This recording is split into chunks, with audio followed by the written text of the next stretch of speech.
aziz o'quvchilarim, hurmatli bitiruvchilar, sizlarni kelajakda bundan ham porloq hayot kutmoqda deb ishonch bildiraman. Barchangizni bugungi so'nggi qo'ng'iroq tadbiri bilan chin qalbdan tabriklab qolaman. Rahmat.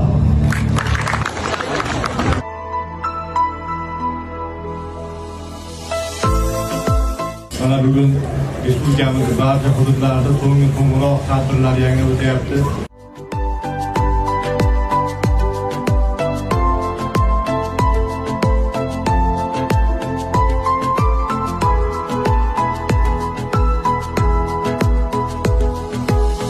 Nahot bugun so'nggi bora bir sinfda uchrashamiz, nahot endi biz tobora sirli hayotga shoshamiz, halanglolmagan nas